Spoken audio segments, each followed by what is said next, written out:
Bonjour, bienvenue à Dieu TV dans notre émission Mise à jour. Aujourd'hui, nous avons un invité qui vient direct d'Israël. Bonjour Claude et Sakori, ça va? Bonjour, ça va très bien, Tu as merci. trouvé le chemin jusqu'ici au studio, ça va? Oui. Tu étais séjour ici pour une conférence, tu as parlé bien d'Israël, on revient là-dessus. Mais j'ai quelques images à te montrer. Tu habites au bord du lac. Quel lac en Israël? C'est le lac de Tibériade. Oui, c'est un Voilà. joli lac, comme on a ici en Europe, En des belles Galilée. lacs, oui. Oui. Et c'est le lac sur lequel Jésus a marché. Ah, c'est ce lac-là, oui. C'est celui-là. Il n'a pas marché sur la mer, hein, il a marché sur un lac. Non, c'est sur cela. C'est celui-là. D'ailleurs, Pierre aussi a commencé à marcher. Et j'étais dernièrement en Israël, j'ai pris une petite caméra le soir et j'ai filmé des sources d'eau chaude avec des centaines de poissons. Et c'est proche d'une église qui est juste construite sur un rocher au bord du lac. Regarde.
Donc tu habites dans cette région-là, vue sur le lac, tu es bien avec un petit villa, donc tu es pasteur avec une villa au bord du lac, c'est ça?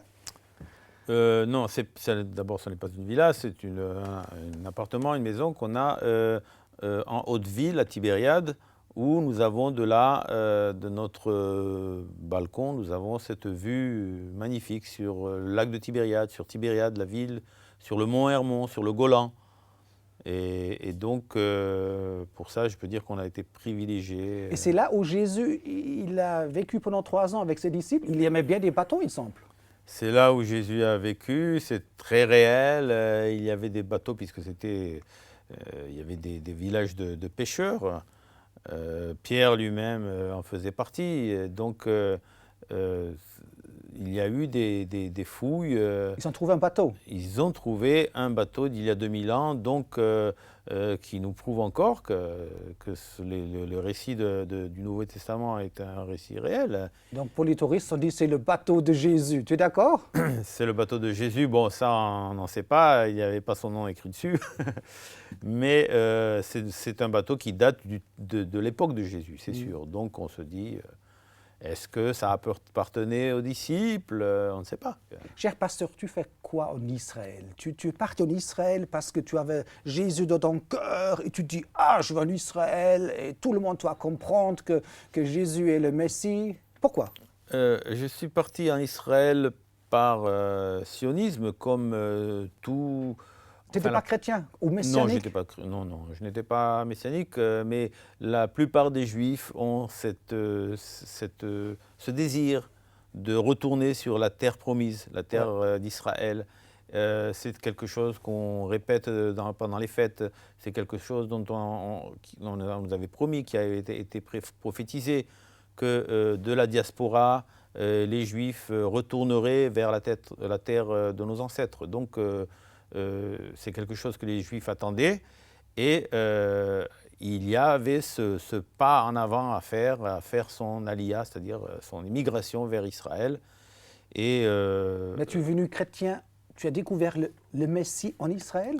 Alors, j'ai découvert le Messie des Juifs en Israël. J'ai commencé ça en 1983. Ouais, Et nous, on ne dit pas qu'on est chrétien, on dit tout à qu'on est fait. juif Ouais. messianique. Parce Et tu qu'on as reste, même on une garde. église. Ou on ne dit même pas une église, tu as un rassemblement. C'est une communauté messianique, oui. Ouais. Et tu es Oui. le responsable. Oui, je suis le pasteur Au bord du lac Tibériade. Voilà, d'une communauté messianique au bord du lac, là où je suis sûr les disciples avaient coutume d'aller aussi. Donc c'est extraordinaire de revenir sur cet endroit-là qui a beaucoup de richesses Ouais. historiques. Donc tu habites en Galilée, on sait que c'est l'autre bout de Jérusalem. J'ai ici une petite photo, une petite image, un calendrier. Qu'est-ce qu'on voit ici? Alors on voit une vue de l'ancienne ville, c'est-à-dire de l'esplanade du temple. Ouais, il n'y a pas de temple, je m'excuse, mais on va à l'esplanade, mais on ne voit pas le temple. Et on ne voit pas le temple, on voit une mosquée, en Ouais. effet. Tu habites en Galilée, tu habites 200 km loin de Jérusalem. Tu vas de temps en temps à Jérusalem? Je vais à Jérusalem, oui, mais je dois dire que je ne monte pas là-bas. Je ne monte pas Tu sur vas l'esplanade. plutôt en bas vers le mur des Oui, Lamentations le qui est mur, là en bas, la vieille ville, la nouvelle ville moderne, mais pas non, forcément sur cette esplanade. pas sur l'esplanade. Non. Ce n'est pas un lieu le lieu préféré des Juifs actuellement. Ils disent non, ça, on ne touche pas. C'est-à-dire que je préférerais attendre qu'il y ait le troisième temple. Écoute, Claude, de nouveau, j'étais à Jérusalem. On ne m'a pas laissé monter sur l'esplanade avec une grande caméra de reportage. Le lendemain, je suis revenu avec une petite dans ma poche. Là, ils ont me laissé en tant que bon touriste. Donc voilà. J'ai quelques images, regarde.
Tu vois ces images, je fais le tour autour de cette mosquée, on dit aussi Dôme du Rocher. Il semble que ce lieu, c'est là où Abraham, il voulait offrir Isaac, ou aussi David qui a acheté ce terrain.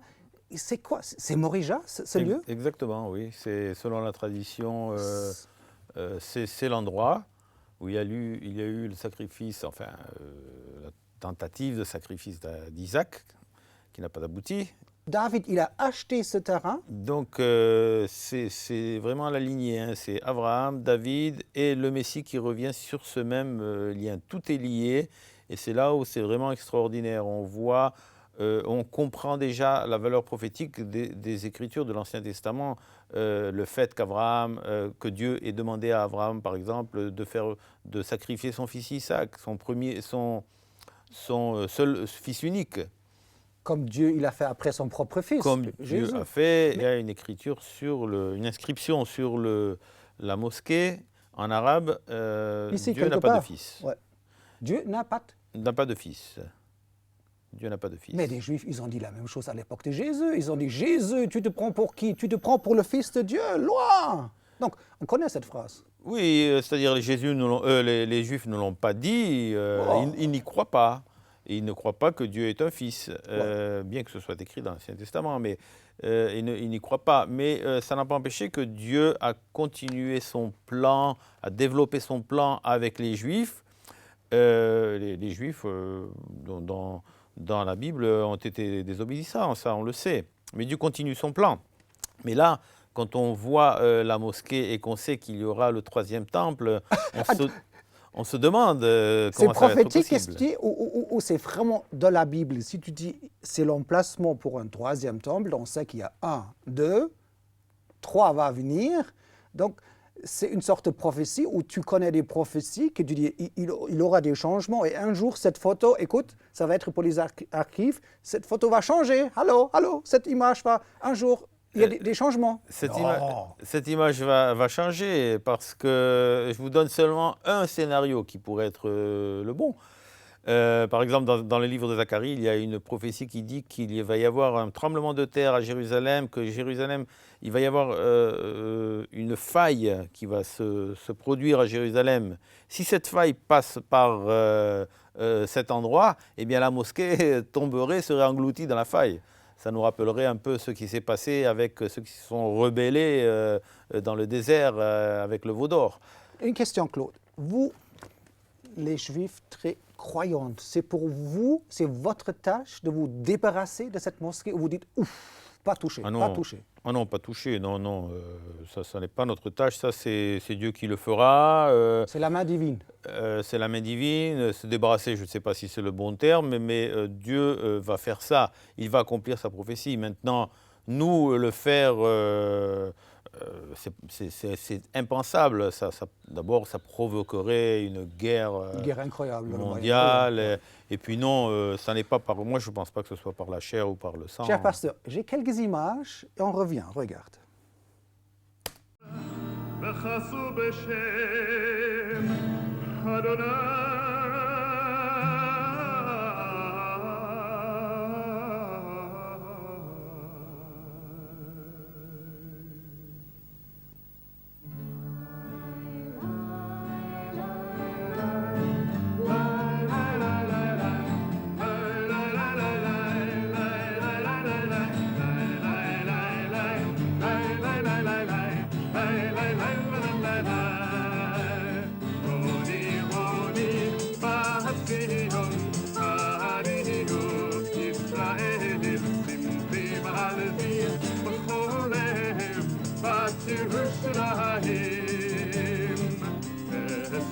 Hashem mishpatayim ila oiveh Melech Yisrael Adonai bekirbech al tirai Holi holi b'Tzion harihu Yisrael simchim al di b'chol lev bat Yerushalayim Hayom hahu ye'amer b'Yerushalayim Al tirai Zion Zion al irpo yadayim hori hori b'Tzion harihu Yisrael simchim al di b'chol lev bat Yerushalayim Adonai Elohai bekirbech ibor Yoshia Yosisalai b'simcha yagil alai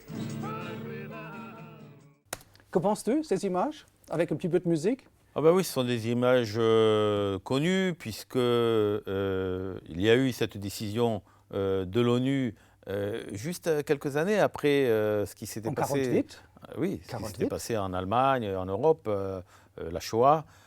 Donc toutes ces atrocités, eh bien on a cette décision qui ouvre la porte de la liberté, de l'indépendance à cet État d'Israël qui va être établi au Moyen-Orient. Mais pourquoi pas cette création déjà en 1920, quand il y a des accords de San Remo en Italie et d'autres accords qui étaient accédés par les Anglais et tout le monde est d'accord après la Première Guerre mondiale.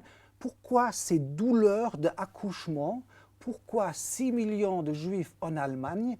Pourquoi toutes ces douleurs en Europe pour aboutir à 48? C'est incroyable, cette naissance. Je présume qu'il y a toujours un prix à l'accomplissement des Écritures et on a vu à plusieurs reprises comment le peuple d'Israël a été obligé de payer ce prix. On l'a vu dans l'histoire, l'Inquisition, etc. Et là, le prix est lourd, bien entendu, c'est un sacrifice. Mais on voit toujours un parallèle entre Jésus et Israël, ou alors entre l'Église et Israël. L'Église persécutée déjà avec les Romains. Le Messie qui doit souffrir. Ouais. Et le Messie qui doit souffrir et les souffrances d'Israël. Donc on voit les souffrances de l'Église, les souffrances d'Israël, les souffrances du Messie, et ça se rejoint. Maintenant, je ne veux pas poser une question indélicate, mais s'il y a eu des accouchements, des douleurs d'accouchement si douloureux pour 48, pour la création d'État, quelle douleur d'accouchement on va vivre de nouveau ces prochaines semaines? Qu'est-ce qu'on vit ces jours?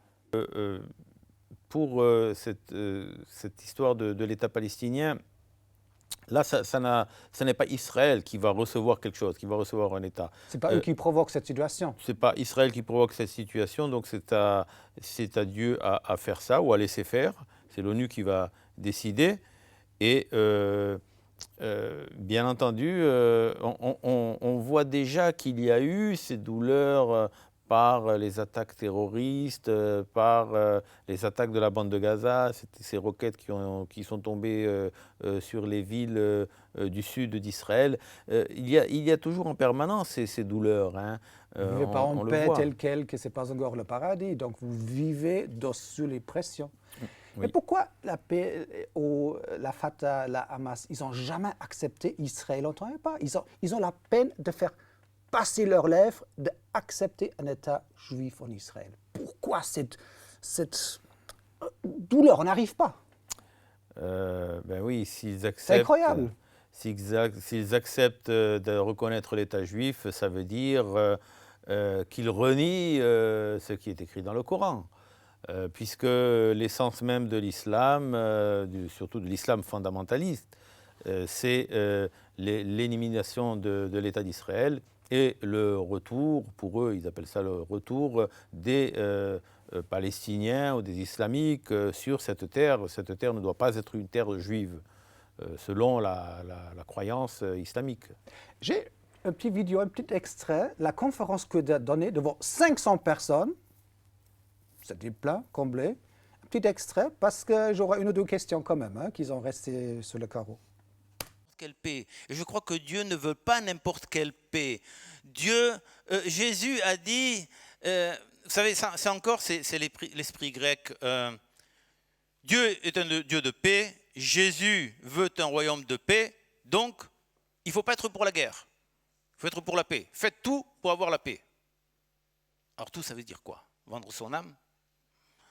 Et ça, c'est l'esprit grec. Parce que oui, Dieu est un Dieu de paix. Jésus veut la paix en Israël. Prier pour la paix de Jérusalem. Mais d'un autre côté, il a dit, je ne suis pas venu pour apporter la paix, mais l'épée.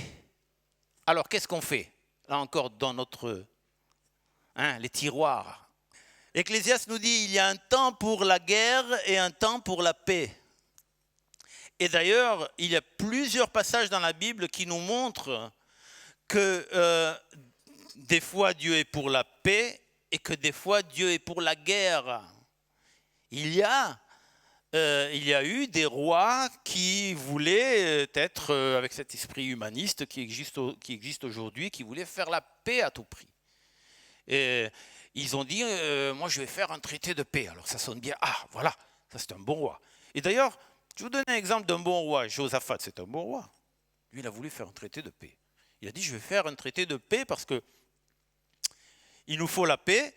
Et puis, il a fait un traité de paix, même pas avec un roi ennemi. Il a fait un traité de paix avec, à l'époque, ils n'étaient pas amis, Israël et Juda, mais le roi d'Israël, Ahab.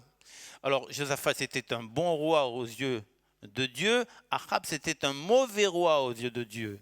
Jéhu, fils de Hanani, le prophète, alla au-devant de lui. Quel courage. Et il dit au roi Josaphat, doit-on secourir le méchant? Aimes-tu ceux qui haïssent l'Éternel? À cause de cela, l'Éternel t'irritait contre toi. Alors Josaphat, Dieu, j'ai voulu faire la paix. On se dit, oui, mais attends, c'est pas possible. Dieu, il aime tout le monde. Et pourtant, Dieu a bien dit, Jacob, je l'ai aimé, mais Ésaü, je l'ai haï. On parle de paix, on parle de guerre, et il semble que l'option de la guerre, c'est de temps en temps une bonne option, ou l'option de Dieu. Donc, un contrat, un traité de paix qui est mal fait, ce n'est pas forcément l'option de Dieu, selon la Bible, avec un roi qui a fait un traité de paix avec Ahab, et Dieu il a dit, je suis fâché, je n'aime pas ce traité de paix que tu as fait, tu sois puni. Oui, dans cet exemple, par exemple, d'ailleurs, il n'y en a pas qu'un, il y en a plusieurs dans la Bible, où on voit comment Dieu est irrité contre Josaphat parce qu'il a fait un traité de paix avec, je cite, ce que Dieu est, Ouais. que Dieu haït. Donc, le scénario de la paix n'est pas toujours le scénario de Dieu. Ça n'est pas la paix à n'importe quelle condition. La paix de Dieu va se faire par le prince de la paix. Le prince de la paix, c'est celui que nous appelons Yeshua, Jésus. Donc, le fait qu'on nous dise « Ah, on va faire la paix », ça ne veut pas dire qu'il faut la faire. Ça ne veut pas dire que c'est la paix de Dieu. Mais vous voulez la paix quand même, parce que dans les journaux, on dit « Oh, mais Israël, ils ont tiré ce traité de paix en longueur, ils ont bloqué des négociations. » Peut-être ils ne veulent même pas la paix. L'autre côté, je ne sais pas s'ils veulent la paix non plus, mais c'est les deux qui finalement ne cherchent pas la paix. Oui, en Israël, il y a un très grand désir de paix, mais il ne faut pas que ce soit la paix pour un stratagème de l'ennemi. Parce que l'ennemi peut, et je crois que c'est le cas aujourd'hui, il peut susciter la paix, mais pour en arriver à ses fins, c'est-à-dire après envoyer des terroristes et dire c'est pas nous, ce sont les terroristes qui attaquent Israël. Et donc, si on réduit le territoire d'Israël, ce sera bien plus facile pour l'ennemi d'attaquer. Donc il faut savoir, est-ce que c'est une véritable paix? Est-ce que c'est la volonté de Dieu aussi qu'il y ait un État palestinien islamique sur la Judée et la Samarie? Partager Jérusalem, alors là, c'est presque impossible. C'est impensable bibliquement. Donc, par exemple, aujourd'hui, nous avons une Jérusalem unifiée, où les Arabes de Jérusalem y vivent, ils ont le droit de venir dans le quartier juif, il n'y a aucun problème. Donc, je ne vois pas où est le problème. Cher pasteur Claude, tu habites en Israël. Il y a une partie politique, le Likoud, qui aimerait bien avoir, dans cette situation qu'on vit, de dire, mais c'est une occasion en or, mais on pourrait presque agrandir notre territoire. Si maintenant on veut un État, mais tous les accords qui étaient signés à Oslo, Camp David et partout, mais ils ont caduc. Mais on va faire de nouveau une nouvelle situation devant nous. Profitons, agrandir un petit peu notre territoire, annexer la Samarie et la Galilée. Non, je ne pense pas que ce soit le désir de n'importe quel gouvernement, qu'il soit de droite ou de gauche, en Israël ou du centre. Je crois que, en tout cas, le point de vue des croyants, c'est que si Dieu nous donne la terre d'une façon ou d'une autre, il ne faut pas la redonner. Vous avez fait avec le Sinaï, avec Gaza et plein d'autres bandes que vous avez lâchées. Vous avez lâché. On a lâché et puis on a reçu des missiles. C'est ce qu'on a reçu. Donc on voit que ça n'est pas la solution.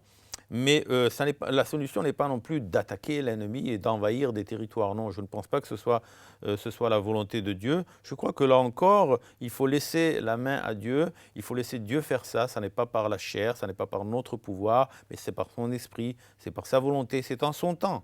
Il se peut que ce ne soit pas le temps des frontières bibliques. On sait par exemple dans la Bible que Dieu à plusieurs reprises a réduit les frontières bibliques à cause du péché du peuple. Et donc il faut laisser ça entre les mains de Dieu et laisser ça dans la prière. Comment on prie pour Israël? Alors comment on prie pour Israël? C'est un très large sujet. D'abord il faut prier pour le salut des Juifs. C'est important que les Juifs soient sauvés, que les Juifs reconnaissent leur Messie. C'est important qu'ils soient libérés dans ce salut, dans l'esprit, afin qu'ils portent du fruit. N'oublions pas que le peuple juif doit être la lumière des nations, et pour qu'il soit la lumière des nations, il faut qu'il connaisse son Messie, non seulement pas connaître le nom du Messie, mais qu'il soit révélation transformé. Voilà. Ce Jésus est notre Messie du qu'il y ait peuple. une transformation de l'homme, comme il y a, on voit dans Genèse 32, la transformation de Jacob en Israël, par exemple. Et donc, c'est ça qu'il faut voir dans la prière. Il faut prier aussi, bien entendu, pour la protection, la grâce du Seigneur sur cette terre qui est affligée par des guerres, du terrorisme. Il faut prier pour l'armée, il faut prier pour le gouvernement, que le gouvernement prenne des décisions qui sont en accord avec la Bible. Ça n'a pas été toujours le cas dans le passé. Là, il semble qu'avec ce gouvernement, il y ait quand même une connaissance de la Bible et un respect des principes bibliques. Et on va voir comment ça va se développer. Donc, priez pour le gouvernement. Et puis, priez aussi pour qu'il y ait cette relation entre Israël et l'Église, la véritable Église, celle qui comprend le sujet d'Israël, qui a le fardeau d'Israël. Et je crois que c'est ce que le Seigneur est en train de faire maintenant. Dieu est en train de ramener les deux et d'en faire qu'un. C'était un plaisir de discuter avec toi sur un sujet que nous avons à cœur, Israël, discuter sur Jérusalem, ce emplacement qui est assez délicat. C'est un plaisir d'avoir sur le plateau de mise à jour. Vous vivez des moments assez chauds de ces jours, c'est vrai, hein? On ne sait pas comment ça va se passer. C'est assez tendu, oui. C'est assez tendu. Les habitants de Jérusalem, ils ont des armes pour le cas où, s'il y a des attaques, d'être prêts? Non, nous avons une armée et puis une police, et donc... chacun a son job. Voilà. Quelques images encore d'Israël avec la musique, et à la prochaine, shalom. Shalom. Shalom.